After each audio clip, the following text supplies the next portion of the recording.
like to get started with the conceptual questions related to Newton's second law, and we're just going to look at questions 1 through 9 today. So the first question, if the forces exerted on a 2-kilogram object are 50 newtons east and 30 newtons west, what is the object's acceleration? So let's imagine this object here as a dot. It's got a mass of 2 kilograms, and we have 50 newtons going to the east,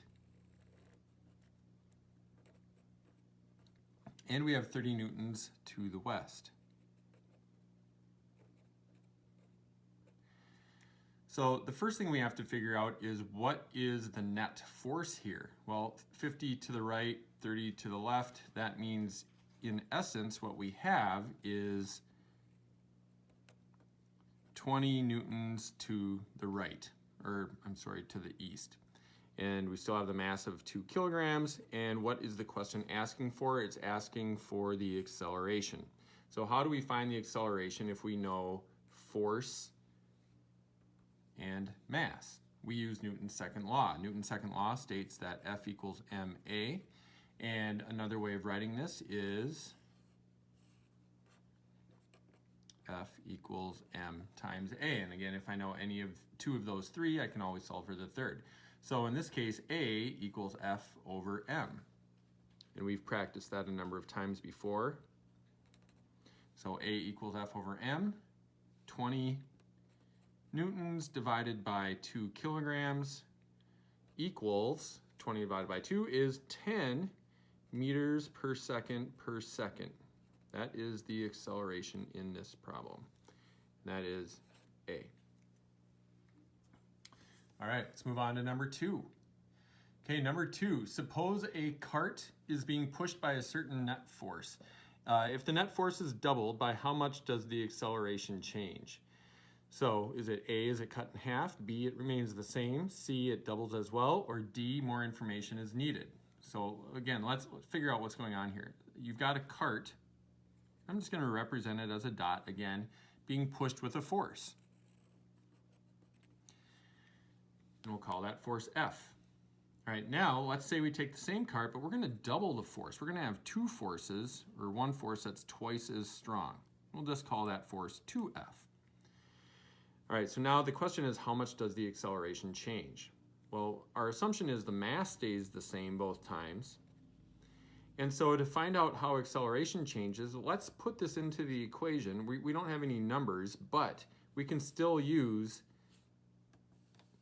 A equals F over m. So for the first one here, let's do A equals F over m. So A is equal to F over m. That's the acceleration. How does it change? Well, in this case, it's going to be A equals 2F over m. Well, how is 2F over m different from F over m? Well, it's twice as much, right? I can factor that out if I want to. I can go 2 times F over m like that. So if you push twice as hard on the same object, it will accelerate twice as much. So for number 2, the acceleration is doubled. Okay, let's move on to number 3. Number 3, suppose a cart is being moved by a certain net force. If a box is dumped into the cart, so its mass is doubled, by how much does the acceleration change? So this is sort of the same problem, except that this time we're changing the mass and not the force. Okay, so here we've got a mass being pushed by a certain force. Here we've now doubled the mass, but kept the force the same. And the question is the same though. How much does the acceleration change, or how does the acceleration change? All right, and so the acceleration, A equals F over m. And on this one, it's going to be A equals F over 2m. All right, now look at that F over 2m. I'm dividing F not just by m, but also by 2. So really, I'm going to have half as much acceleration. Here's another way to write that.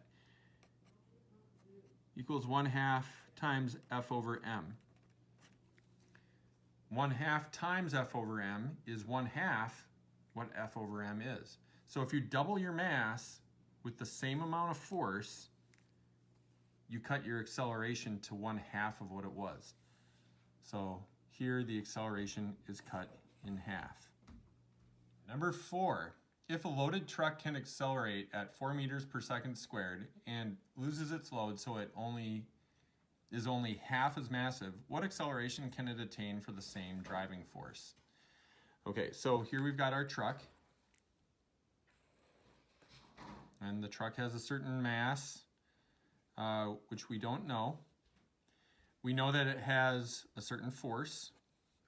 And we know that the acceleration is 4 meters per second squared.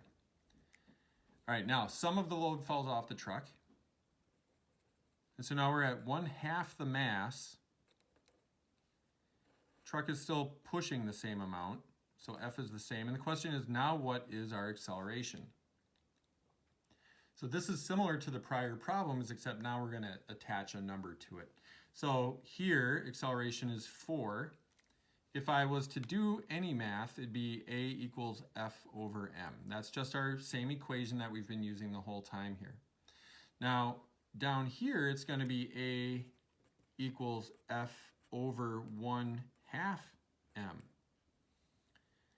All right, now if you have a 1/2 in the denominator of a problem, that means you have twice, you can move that 2 up to the top. That actually becomes 2F over m. All right, so 2F over m is the same as F over m, except it's twice as much. So if my acceleration up here was 4 meters per second squared, the acceleration down here, if it's twice as much, must be 8 meters per second squared. Okay. Again, if you have half the mass, you have double the acceleration. Mass and acceleration are inversely proportional. Whatever you do to one, you do the opposite to the other. All right, let's move on to number 5. All right, number 5. A rocket is fired from its launching pad, and not only does it pick up speed, but it also has a significant increase in its acceleration as firing continues. Why is this? So imagine you've got a rocket on the launching pad.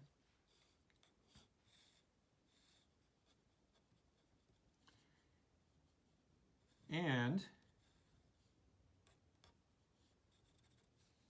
that rocket on the launching pad has a certain large amount of mass. Now, as it fires off and goes towards space, it has to burn fuel. A lot of the mass, in fact, most of the mass is from the fuel and other parts of the rocket. So as it's going, that mass continues to shrink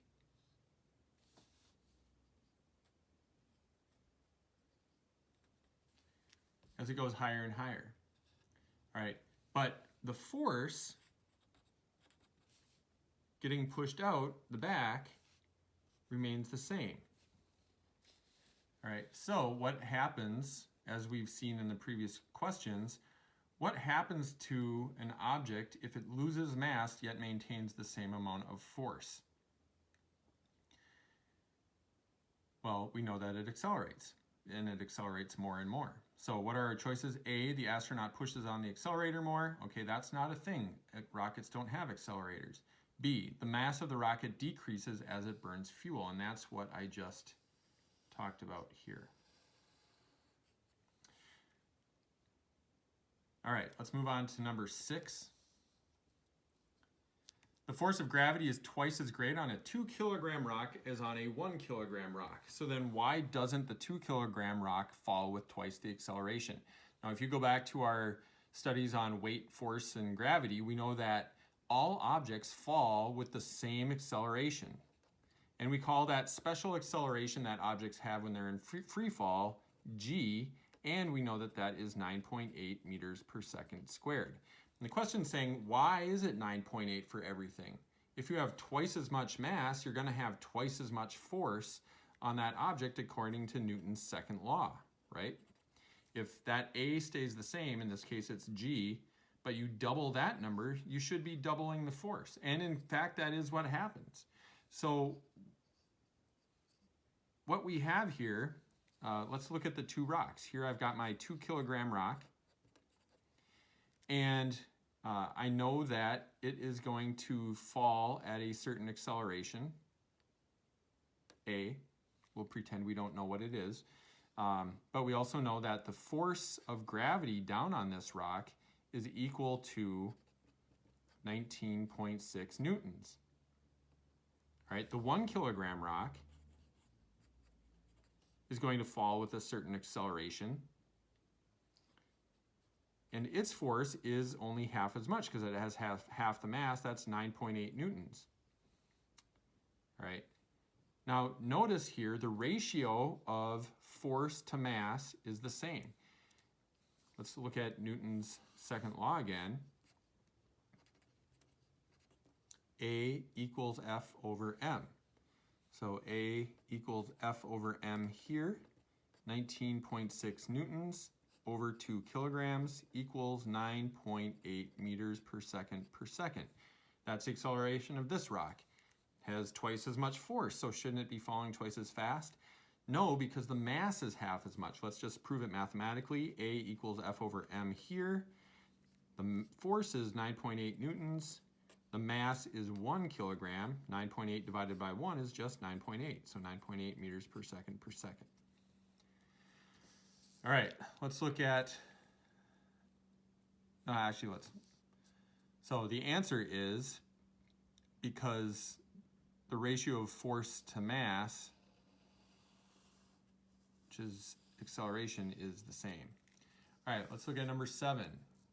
What is the net force acting on a 10 kilogram freely falling object? All right, so the question is, what is the net force on a 10 kilogram mass? That's a freely falling object. Freely falling means there are no other forces. All right, so here's my object.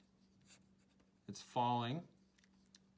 It's got a force associated with that. We want to know what it is. The mass is 10 kilograms. And if we want to use Newton's second law here, F equals ma, we need to know what the acceleration is. But because it's a falling object, we know what the acceleration is. It's the same as it is for every falling object on Earth, and that acceleration is g. And that g is 9.8 meters per second per second. So F equals ma. 10 kilograms times 9.8 meters per second equals 98 newtons. Now you might say, wait a minute, that's ma was the same as m times g, and m times g is the weight of the object. That is all true, okay? This equation that we used before, F equals mg, is just a special case of this one. It's the same thing. This only applies, though, for finding weight, okay? You can use this one all the time. This one you can only use when you know what g is. Okay, let's go to number 8. What is the net force when it encounters 5 newtons of air resistance? So we're talking about the previous problem. We have the object that has a mass of 10 kilograms. We know that the force we just found was 98 newtons. And it says now it's going to encounter 5 newtons of air resistance. Air resistance is a form of friction. Friction always goes in the opposite direction of your motion. So we've got force of air resistance equals 5 newtons. So what's the net force if I have 98 down and 5 going up? The net force is going to be 93 newtons. And how did I get that? Well, if two forces are in the opposite direction, I subtract. So I went 98 newtons minus 5 newtons equals 93 newtons. And that is our answer. All right, last one, number 9. How much air resistance does it experience when it falls at terminal velocity?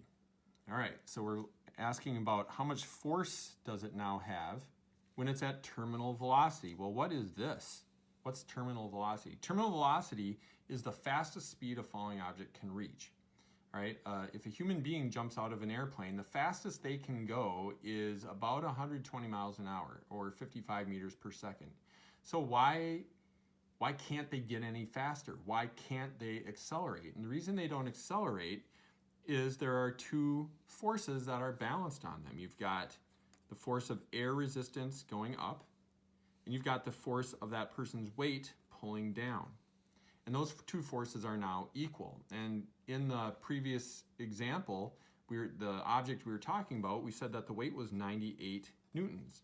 All right. So if acceleration equals 0, and therefore these two forces are balanced, this force must also be 98 in order for the net amount of force to be 0, which would lead to an acceleration of 0, which leads to no change in velocity, or what we call terminal velocity.